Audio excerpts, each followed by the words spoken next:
Hi, how's it going?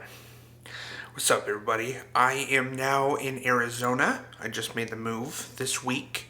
There are actually multiple reasons that I made the move. One of them being that I didn't even come close to making rent at the beginning of the month, meaning that I wouldn't have been able to pay it. And even if I had the money to pay rent this month, I'm not sure that I would have, honestly, because of my upstairs neighbors and what they were doing. It was a whole back and forth that is so hard to explain, and I think that it was meant to be hard to explain. I did make a TikTok about it that's sitting at like 1.5 million views or something like that. I tried to explain it, but still there's a lot of people calling me crazy in the comments. And the more that they do call me crazy, the more I know it's not true that I'm crazy. I'll have to do an entire episode just on that, okay? I'm gonna do that. So, there's somebody in Arizona that has offered me their house free of cost multiple times. So I felt that this really was one of my only options. On June 10th, I think, I got a 10-day pay or vacate notice. So I was just like, all right, I'm gonna pack my things. And I got on a plane to AZ, Arizona, within those 10 days. Actually, not quite whatever. Not counting the weekend day. And there's more to the decision to come here too, kind of involving my family and some breathing room that we could all use kind of from each other. So I think that this summer will do us all well, speaking about my family. They were feeling it, I was feeling it, it's the whole thing. But I've been telling people that this move to AZ could crumble immediately or it could last longer than the summer. I really don't know, and it hasn't crumbled yet. I've been here almost a week, so there's that. That's reassuring.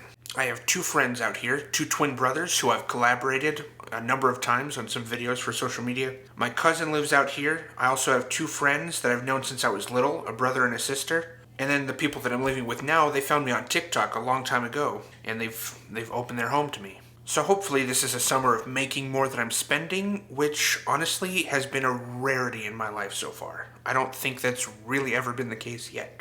I've been 1 week sober now. And I was at the beginning of June. The first week of June, I was totally sober. I got to day 7, and I was like, okay, I'm going to reward myself. And I saw that that's really not the way to go about it, because after I rewarded myself, then I rewarded myself, then I rewarded myself, then I rewarded myself. It's really, I really have to stop. And that's the hardest part for me is to make that adjustment that I'm never going back. That to me, I've heard that it's the addict in you that plays with time. It's like, oh, how are you gonna last even the next few months without me, without this thing? And that's the hardest part. It's just like, I can never go back to weed or anything. What makes it easier for me is that I'm just taking a break right now for the summer. So it can be like a fresh start for me as far as sobriety goes. The move here interrupted the exercise regimen that I was establishing over the past 9 weeks, and I had to leave my kettlebells back in Oregon, but I already bought a new one, and I bought a new one. It was supposed to arrive here today, and it arrived at my old apartment in Oregon. So I'm a happy person. So obnoxious. I swear I hit this current address, but I must not have. So I gotta return that one and buy a new one, get it to the right address, and that'll allow me to continue working out.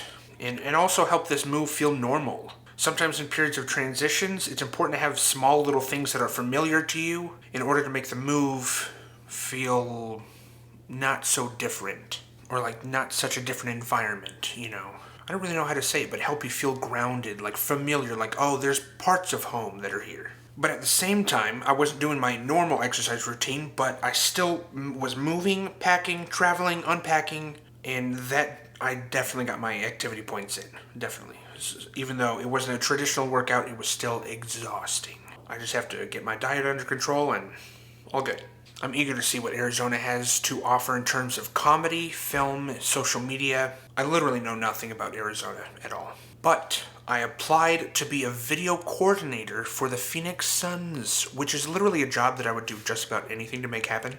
I've applied for 2 different jobs at DoorDash, but I don't really expect anything to come of that. We're wiggling the camera here. Then I applied for a job with TikTok. I didn't know that they have a location here in Arizona. It would be like a customer service representative inside the platform, which is good. I would go inside the phone. But that's good, because anytime that I've had issues with TikTok, it's been impossible to get help from somebody. So they could definitely use some customer service reps. That's for sure. I've been really eager to see the person that I can become with a reduction in living costs. You know, rent being $13.80 a month. I mean, it just became so overwhelming, and it's now $13.80 that I don't have to make in order to survive. I absolutely hate money for that reason. You have to have money in order to even be a person in society, and I hate it. Plus all the money that I spent on food, weed, and alcohol, all that right now, for the time being, is gone. So that's a whole other reduction of costs. A drastic reduction. Probably as much as rent. That's a joke. So that frees up a lot more money to invest in my future in a positive way.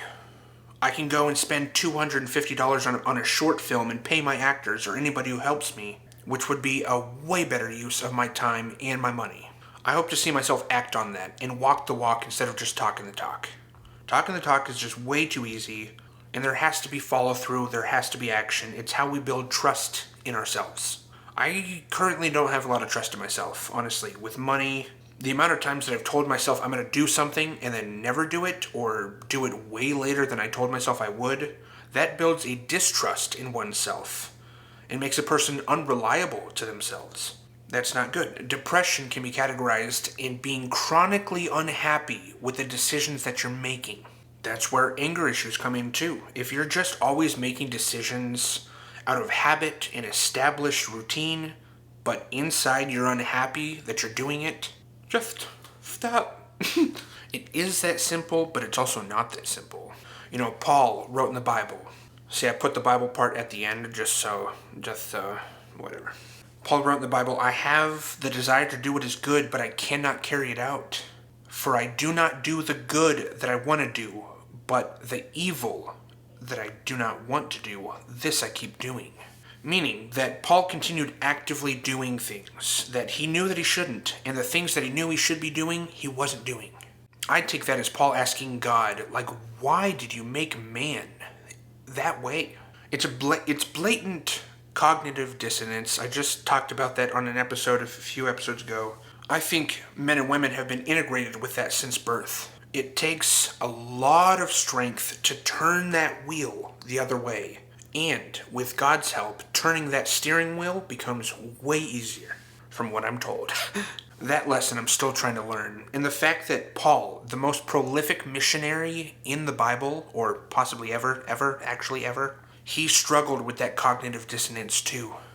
That spiritual battle in the same way, and that is really encouraging to me. And that's actually everything that I wrote. So that was just an update on my immediate situation, and now I'm gonna do a little dance, okay? Wow, that was pain. Okay, never mind. Yeah, I guess I don't know what else to say. Oh, if anybody is in Arizona and wants to hang out, let's do it. Alright, thank you guys for watching and listening and feeling. Glad you ain't sniffing. Okay, alright. Bye guys. I'll see you next week. I kind of promise. No, I'm gonna build trust in myself. I'll see you guys next week.